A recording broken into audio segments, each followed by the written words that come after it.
따라서 내게 주신 은혜. 로마서 12장 말씀부터는 우리가 어떻게 살 것인가에 관한 말씀을 다루고 있다. 그렇게 말씀을 드렸습니다. 로마서 1장서부터 11장까지는 어떻게 믿을 것인가, 믿음 생활을 어떻게 해야 되나 라고 하는 부분을 이렇게 다뤘지만은, 바울은 이렇게 항상 성경을 쓸 때 전반부에는 교리적인 거를, 후반부에는 실제적인 거를, 삶의 말씀을 어떻게 적용할 것인가 라고 하는 부분을 이렇게 다루고 있는 성경들이 많은데, 특히 로마서는 이렇게 앞뒤를 아주 분명하게, 그래서 로마서 11장까지는 믿음에 관해서, 또 로마서 12장 이후는 우리가 어떻게 살 것인에 대한 삶의 부분을 이렇게 다루고 있는데, 오늘 말씀을 이렇게 읽다 보면 내게 주신 은혜란 말을 이렇게 바울이 이렇게 시작을 하고 있습니다. 내게 주신 은혜로 말미암아. 바울이 이렇게 지금 이야기하는 전제는 뭐냐면, 내가 은혜를 받았다. 그 얘기를 전제하고 있는 겁니다. 오늘 우리도 하나님께로부터 받은 바 은혜가 있어야 됩니다. 오늘 우리가 하나님께 받은 바 은혜를 가지고 있는 사람은 어떻게 살까? 아주 간단하죠. 뭐 은혜로 사는 겁니다. 그러니까 받은 바 은혜를 갖고 있는 사람은 은혜로 살게 됩니다. 근데 우리가 은혜를 이렇게 받지 못했거나 은혜가 떨어지면 어떻게 되냐? 그러면 이제 은혜 없이 사는 겁니다. 은혜 없이 사는 사람들 세상 가면요 많이 만날 수 있어요. 불신자들 이렇게 보면 은혜 없이 세상을 이렇게 살고 있습니다. 저희 교회 공사를 위해서 이렇게 출입하는 사람들 이렇게 보면요, 은혜가 있는 사람도 있고요, 은혜가 없는 사람도 있어요. 은혜가 없는 사람은 첫째 냄새부터 고약해. 참 성전에 들이기 싫을 만큼 냄새부터. 무슨 얘기인지 아세요? 얼마나 담배를 막 그냥 피웠는지 성전에 들어올 때는 그래도 안 피죠. 예?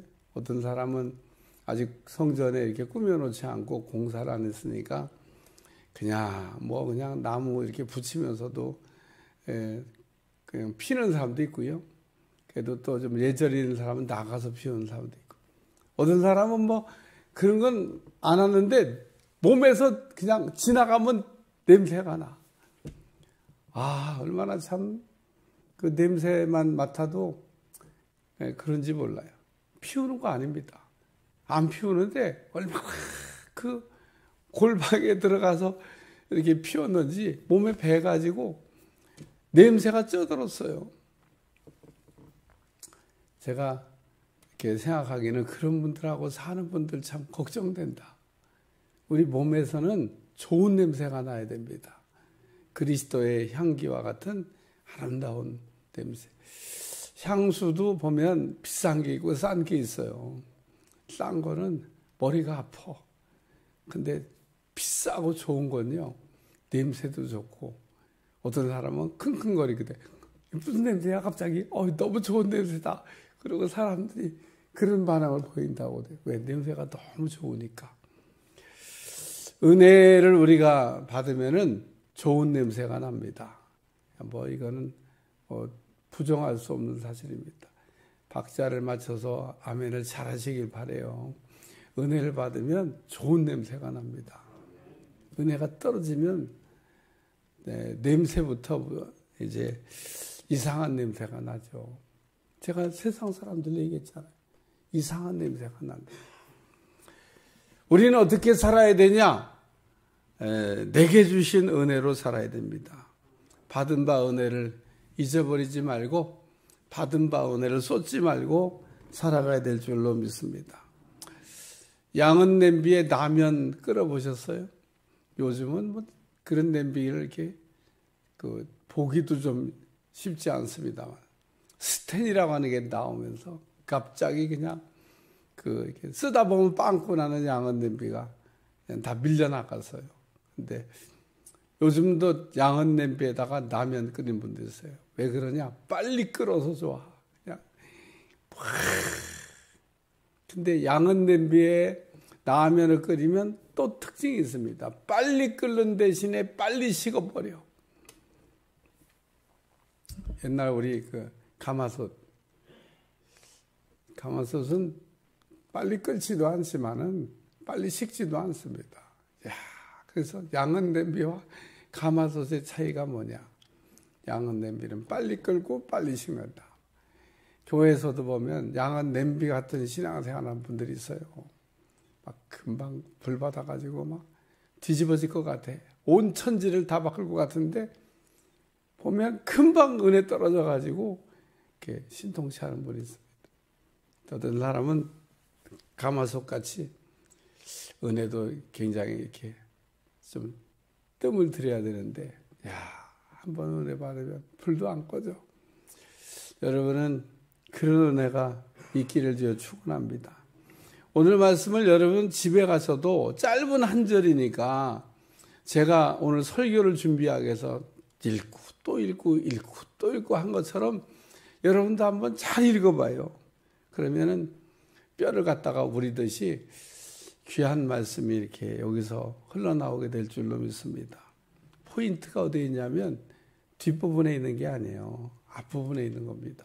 내게 주신 은혜로 말미암아 너희 각 사람에게 말하노니. 한번 같이 읽어봐요. 시작. 내게 주신 은혜로 말미암아 너희 각 사람에게 말하노니. 은혜 받고 우리가 말하면 말이 달라요. 은혜 떨어지고 말하면 은혜 떨어진 사람이 하는 말은 말도 다릅니다. 우리가 그냥 똑같은 믿음의 사람이지만 어느 날은 믿음이 이렇게 은혜 받은 말이 있어가고 말이 어감이 달라요. 어쩜 이렇게 말이 이쁘게 나오냐. 네? 똑같은 말인데도 이쁘게 나오고 반응도 이쁘게 나옵니다. 하나님이 이뻐하는 사람이 누군지 아세요? 너는 내 본토 친척 아비 집을 떠나 내가 내게 지시할 땅으로 가. 아멘! 그러고 가는 요 아브라함 같이 0.3초도 머뭇거리지 않고 아브라함 갔습니다. 머뭇거려야 될 이유가 없다 그런 얘기입니다. 보따리 싸가지고 그냥 갔어요. 왜 그렇게 빠르게 반응하고 했냐? 그게 믿음이라는 겁니다. 오늘 우리가 은혜 받으면은 하나님이 우리에게 늘 말씀하기를 원하셔요. 하나님은 말씀하는 걸 좋아하시고 말씀을 이렇게 잘하시고 말씀을 늘 하십니다.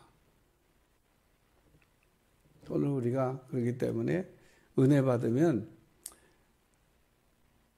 은혜 받은 사람은 은혜 받은 말이 나와요. 근데 은혜가 떨어지잖아요. 은혜 없는 말이 나와. 이야, 참. 이스라엘 백성들 홍해 바다 건넜을 때 그 순간만 여러분 생각해 보세요. 아주 난리 났습니다. 난리 났어. 출애굽기 읽어보면 막 온 백성들이 막 뒤집어졌어. 너무 좋아가지고 은혜 받았다 이거죠. 제일 먼저 한 일이 뭐래? 미리암이 막 찬양을 만들어갖고 온 백성과 더불어 막 하나님을 막 찬양했습니다. 3일 만에 은혜 떨어졌어. 아이고, 하나님 우리한테 뭐 먹을 물도 안 주시고 먹을 물이라고 기껏 쓴 물이나 주시고 뭐, 아유, 하나님이 살아계신지 돌아가신지 뭐 알 수가 없다. 그러니까 오늘 내게 주신 은혜로 말미암아 너희 각 사람에게 말하노니. 지금 바울이 그 로마에 있는 성도들한테 말하는데 받은 바 은혜를 따라서 말을 한다. 그런 얘기입니다. 그러니까 은혜 받고 은혜로 얘기한다. 할렐루야. 그래서 내게 주신 은혜 이랬는데 내게 주신 말씀, 내게 주신 사명 이걸 따라서 내가 지금 말을 한다. 그 얘기입니다. 은혜를 바울이 어떻게 받았나? 또 은혜를 어떻게 받나? 우리가 은혜 받는 거 이렇게 잠깐 생각할 때 뭔가를 해야 은혜를 받는다고 뭐 한 게 아무것도 없으니 뭐 어떻게 은혜를 받나 이런 생각을 하면 아직도 은혜가 뭔지를 모르는 겁니다. 은혜는 우리가 자격 없을 때 받았습니다. 그래서 은혜입니다. 그래서 그 은혜에 감격하는 겁니다. 우리가 뭔가 손톱만큼이라도 뭔가를 기여를 해서 만약에 그 은혜를 받았다 그러면 그 손톱만큼 내가 뭐 한 거를 인간은 본성적으로 자랑하는 걸 좋아하기 때문에 맨날 그 손톱만큼 일한 그것도 자랑. 그거 내가 했다고. 네. 우리는 그런 마음을 그냥 완전히 그냥 뿌리째 뽑아버려야 됩니다. 그 은혜 아닙니다. 내게 주신 은혜로 말미암아라고 바울이 얘기하는 것은 내가 무자격할 때, 내가 주님을 정말 가슴 아프게 할 때, 내가 주님을 핍박할 때 주님이 내게 은혜를 주셔서 나 된 것이 하나님의 은혜라. 여러분도 잊어버리지 않길 바랍니다. 우리가 뭐 이렇게 손톱만큼 뭐 한 거 있어갖고 이 자리에 앉아주시고 세상 불신자보다 뭐가 조금 손톱만큼 나아서 이 자리에 와 앉아있는 게 아닙니다. 어쩌면 세상 어떤 사람보다 더 못됐고 더 나쁘고 더 악질인데 그런 나한테 하나님이 그냥 은혜를 주신 겁니다. 세상 사람보다 나은 게 뭐 있어요? 더 악질이지. 세상 사람들만 악질이 아닙니다. 우리도 본성적으로 악질입니다. 이런 악하고 무익하고 은혜 받을 수 없는 우리의 무자격한 우리에게 은혜를 주신 하나님을 생각하면 내가 참 아무것도 아닌데 내놓을 것도 없는데 이런 생각으로 다시 한번 이렇게 믿음을 이렇게 정리하시길 바랍니다. 그러니까 은혜란 얘기를 할 때는 무자격하다는 생각을 잊어버리면 안 됩니다. 손톱만큼 뭐 한 게 있어서 그거 갖고 하나님이 그것 때문에 은혜 주신 게 아니에요. 내게 주신 은혜로 말미암아 너희 각 사람에게 말하노니 마땅히 생각할 그 이상의 생각을 품지 말고 생각을 이렇게 낮추라는 겁니다. 바울이 예전에 생각에 이렇게 막 높아졌던 적이 있는 걸 생각하고 권면하는 말인 것 같아요. 생각을 내리라는 겁니다. 교만하지 말라는 거예요. 오늘 교만이 뭐냐면 생각이 높아지는 게 교만인데 잘난 척하는 거, 할 수 있다고 하는 거, 또 다 안다고 하는 거 이런 거 정리하라는 겁니다. 예? 우리는 조금만 잘하면 내가 최고라고 생각을 해요. 잘난 척할 필요가 없습니다. 예, 잘난 척하면 하나님이 가르치셔야 돼요. 잘난 척하지 말라고. 아직도 잘난 척하는데 그 잘난 척하는 거를 하나님 이렇게 간섭 그리고 다루고 있지 않으면 아직 먼 겁니다. 우리는 잘난 척을 안 해야 돼. 저는 길 잘 찾는 거에 잘난 척 하다가 그거 내가 배운 얘기들 하잖아요. 저는 타고날 때부터 길을 잘 찾습니다. 한 번 간 길 잊어버리지 않습니다. 어려서부터 그렇게 길을 이렇게 늘 했으니까 나는 길을 잘 찾는 사람이다 이렇게 생각하고 살았죠. 근데 하나님 어느 날 그것부터 가르치시더라고. 헤매게 만드시는 거예요. 내가 길 잘 찾는다는 말만 하면 헤매게 만드셔. 그래서 이게 하나님이 나를 가르치시려고 이렇게 하시는구나 그걸 깨닫고 그 다음부터는 잘 찾죠. 타고난 은사인데 뭐. 그러나 그런 얘기를 안 하기로 결심하고 안 하려고 그럽니다. 하나님이 내게 딴 사람보다 더 이게 탁월함을 줬지만 이것마저도 하나님이 잘난 척하는 거를 원치 않으시는구나. 할 수 있다. 내가 한다는 거죠. 내가 한다는 게 교만이에요. 내가 하는 게 아니고 하나님이 하시는 겁니다. 또 내가 안다. 알면 얼마나 알겠어요. 가방끈 짧은 사람들이 뭐 다 아는 척 얘기하는데 다 아는 게 아닙니다. 저는 이렇게 정말 목회하면서 시작부터 지금까지도 말씀을 붙잡고 씨름하고 있고 또 말씀을 이렇게 연구하고 있고 또 말씀을 이렇게 잘 이렇게 은혜 받아보는데 끝이 없어요. 왜 끝이 없냐? 제가 죽는 날까지 결국은 성경을 다 모르고 갈 것 같다. 그런 생각이 듭니다. 왜냐하면 그게 하나님의 넓은 마음인데 어떻게 다 알겠어요? 조금 알고 가는 거 아닌가 그런 생각이 드는 겁니다. 그러므로 우리는 이게 마르지 않는 샘 같은 하나님의 말씀, 봐도 또 샘물이 나오고 봐도 또 샘물이 나오고 그 노마서를 제가 설교를 몇 번 했겠습니까? 그렇게 막 노마서를 목회하면서 30년 넘게 수도 없이 했는데도 또 다시 설교하면 또 은혜 주시고 마르지 않는 샘 같은 하나님의 말씀. 나는 부족하다. 나는 부익하다. 나는 아무것도 모른다. 예레미야가 나는 하나님 앞에 어린아이와 같다.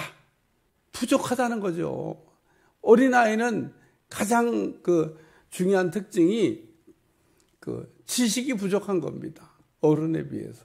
근데 예레미야는 나는 어린아이라는 겁니다. 내가 아는 게 뭐이냐는 겁니다. 하나님 알려달라는 겁니다. 생각의 변화가 일어나야 될 줄로 믿습니다. 그래서 생각의 변화가 일어나면 내 뜻대로 사는 게 아니고 하나님 뜻대로 사는 거다.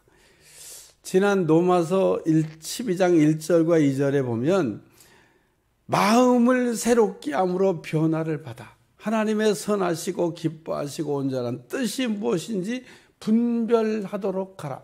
생각이 변화되지 않으면 분별이 안 된다는 겁니다. 분별과 생각의 변화는 이게 같이 가는 거예요. 생각이 변하면 분별도 되고 생각의 변화가 안 일어나면 분별도 안 된다는 겁니다. 제가 그렇게 분별이 중요하다고 얘기를 해도 왜 분별이 안 되냐? 왜 하나의 뜻이 선명하게 안 보이냐? 생각의 변화가 안 일어나서. 우리의 생각이 높아졌기 때문에, 교만하기 때문에 하나님의 뜻이 분별이 안 된다. 그런 얘기입니다. 생각을 이렇게 탁 낮추고 겸손하게 우리가 생각하면 날마다 우리 삶 속에서 야, 이게 하나님의 뜻이구나. 하나님이 이렇게 살기를 바라고 계시는구나 라고 하는 것을 깨닫고 여러분이 오늘도 하나님의 뜻에 맞춰서 살아가는 인생이 될 줄로 믿습니다. 두 번째는 분량대로 생각하라 그랬습니다. 각 사람에게 나눠주신 믿음의 분량대로 생각해라. 믿음이 달라요. 믿음이 똑같은 게 아닙니다. 믿음이 다 하나님 주실 때 똑같으면 큰 믿음, 작은 믿음이라고 하는 얘기를 표현할 필요가 없습니다. 하나님이 믿음 주시면 다 큰 믿음입니까? 아닙니다. 믿음은 적은 믿음으로부터 시작해서 큰 믿음으로 가게 되어 있습니다. 그러니까 작은 그릇으로부터 시작해서 큰 그릇으로 옮겨간다는 거예요. 오늘 우리의 믿음은 이렇게 점점 자라는 나무처럼 성장하게 되어 있다는 겁니다. 성장하다가 죽을 수도 있습니다. 믿음이 계속 성장하는 게 아닙니다. 믿음이 환경을 잘 못 맞추면 죽을 수도 있습니다. 그래서 믿음 좋던 사람이 믿음이 형편없는 바닥치는 믿음을 갖는 경우도 종종 일어나잖아요. 여러분 니골라가 믿음이 얼마나 좋았으면 7 집사의 택함을 받았습니까? 가룟유다가 얼마나 믿음이 주님 보시기에 좋으면 부르셨겠어요. 그런데 끝까지 못 갔던 사람들 많습니다. 오늘 우리는 믿음의 분량이 있는데 믿음의 그릇 크기가 좀 다 다릅니다. 그래서 믿음의 분량대로 생각하라고 하는 얘기는 오버하지 말라는 거예요. 간단히 생각하면 오버하지 말라는 거를 우리가 뭐라고 얘기하면 되냐면요. 마라톤 선수들이 이렇게 이게 뜀박질을 하다 보면 오버페이스라고 하는 말이 나옵니다. 그게 뭐냐면 자기 힘을 갑자기 이렇게 썼는데 그렇게 쓰게 되면 완주 못합니다. 그런 걸 우리가 인타발이라고도 해요. 막 갑자기 앞에 가는 사람을 따라잡기 위해서 확 힘을 쓰는 거예요. 근데 앞에 가고 있는 사람은 그렇게 안 가죠. 자기 템포로 계속 가고 있습니다. 근데 이 사람은 앞에 있는 사람을 따라잡으려고 그러니까 갑자기 온 힘을 다 기울여 갖고 막 달려가는 거예요. 거기까지는 좋았는데 이제 그 자기 한계를 넘어가게 되면 그 다음부터는 못 가요. 오버한 겁니다. 오버. 그래서 믿음의 분량대로 생각을 해라. 교회에서 믿음의 그릇 이상으로 자꾸 생각하는, 그러니까 내 그릇이 50이면 50에 맞게 생각을 해야 되는데 내 그릇은 80이야. 그래서 80을 한번 했어요. 어떻게? 오버한 겁니다. 그 다음에는 계속 50을 해야 되는데 50을 못 해요. 그 다음에는 10점으로 떨어져 버립니다. 그 다음에는 아예 바닥으로 갈 수도 있습니다. 왜 이렇게 됐지? 오버해서. 그러니까 여러분, 믿음의 분량대로 생각을 해라. 우리는 그래서 이게 오버하지 않으려면 믿음을 높이면 됩니다. 그릇이 커지면 돼. 그러면은 문제가 안 되는데 그릇을 커지게 만들 생각은 안 하고 그릇이 현재 작은데 생각만 이렇게 크게 하는 겁니다. 그러면 안 된다는 겁니다. 여기 내게 주신 은혜로 말만 너희에게 말하노니. 바울이 그렇게 했던 적이 있었던 것 같아요. 오버한 거죠, 오버. 그러니까 여러분, 하지 말라고 하는 얘기가 아닙니다. 해야지 되는 겁니다. 근데 오버는 하지 말라는 거예요. 그러니까 자기 페이스를 유지하고 가야 된다는 겁니다. 그러면 실족하지 않아요. 넘어지는 일이 없습니다. 왜 믿음 생활하다가 실족하고 넘어지냐? 오버한 겁니다. 오버.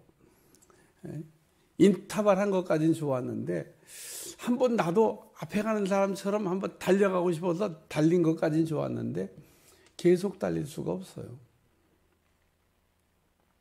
세 번째는 지혜롭게 생각하라. 따라 지혜롭게 생각하라. 이 지혜롭게 생각하라고 하는 말씀은 살리는 생각을 하라고 하는 말씀입니다. 지식은 사람을 살릴 수가 없습니다. 우리가 아는 거는 그냥 아는 거예요. 그 이상도 그 이하도 아닙니다. 우리가 어떤 걸 안다고 하는 거는, 어떤 정보를 안다고 하는 거는 그냥 아는 겁니다. 그 아는 것 갖고 사람 살릴 수 있냐? 아는 것 갖고는 사람 살릴 수가 없습니다. 그러나 지혜를 갖고 있으면 사람을 살릴 수가 있습니다. 그래서 지혜가 필요해요. 지혜는 분별의 능력입니다. 우리가 분별을 잘 하면 사람을 살릴 수가 있어요. 어떤 사람 보면 지혜롭게 생각을 못하는 사람이 있습니다. 죽이는 생각을 자꾸 하고 있어요. 죽이는 일을 하는 사람도 있습니다. 왜 그럴까? 왜 사람을 자꾸 죽일까? 지혜가 부족해서. 그러므로 지혜를 구하라고도 얘기하고 있습니다. 지혜를 주세요. 지혜를 주세요. 라는 얘기는 사람을 살리는 생각을 할 수 있게 해주세요. 또 어려움 당한 사람들의 어려움을 해결해 주시는 사람이 되게 해주세요. 어떤 사람은 지혜가 부족하니까 어렵다고 하는 사람을 더 어렵게 만드는 사람이 있어요. 근데 지혜를 갖고 있는 사람은 어려운 사람을 어렵지 않게 만듭니다. 솔로몬의 지혜 유명하잖아요. 예? 아주 어려운 문제를 들고 왔는데 풀어주잖아요. 그래서 지식은 그냥 아는 능력이지만은 지혜는 풀어주는 능력이다. 그래서 풀어서 해결해주고 또 살려주고 이런 능력이 지혜라는 겁니다. 그래서 지혜롭게 생각을 해라. 우리가 지혜가 부족하게 생각을 하게 되면 자꾸 못된 생각을 해요. 죽이는 생각을 합니다. 오늘 우리는 내게 주신 은혜로 말미암아 너희 각 사람에게 말하노니. 저는 오늘 말씀을 읽으면서 요 뒤에 있는 세 가지 내용보다도 요 앞에 절에서 은혜를 많이 받았어요. 내게 주신 은혜로 말미암아 너희 각 사람에게 말하노니. 야, 은혜 받은 게 있어야 할 말도 있는 거구나. 은혜 받은 게 없으면 할 말도 없고 말을 설령 한다고 해도 은혜가 없는 말만 쏟아놓겠구나. 오늘 우리가 그러므로 은혜로 살아야 되고 믿음으로 살아야 되고 지혜로 살아야 될 줄로 믿습니다. 오늘 한 얘기가 은혜로 살아야 되고 믿음으로 살아야 되고 지혜롭게 살아야 된다는 겁니다. 오늘도 내게 주신 은혜로 말미암아. 야, 내게 주신 은혜가 있어야 되겠구나. 예? 사도 바울이 자기가 받은 바 은혜가 없었던 시절이 있었잖아요. 내게 주신 은혜가 없던 시절. 오늘도 내게 주신 은혜 있나 한번 살펴보고, 내게 주신 은혜가 있으면 지키시고, 내게 주신 은혜가 떨어져 가면 올리시고, 내게 주신 은혜가 없으면 간구하셔서 하나님 내게도 은혜를 주시옵소서. 예? 내게도 은혜를 주시옵소서. 이렇게 기도해 보세요. 하나님 은혜 안 주시나? 예? 내게도 은혜를 주시오. 야, 누구 보니까 참 은혜 받아가지고 너무 좋아하는데 내게도 은혜를 주시옵소서. 우리가 기도해야 될 중요한 기도 제목이 아닌가 그런 생각이 듭니다. 기도하겠습니다. 하나님, 내게도 주신 바 은혜가 있기를 원합니다. 하나님, 오늘도 내게 주신 은혜가 있게 하여 주시고, 내게 주신 은혜로 말하게 하여 주시고, 내게 주신 은혜로 살게 하여 주옵소서. 예수님의 이름으로 기도합나이다.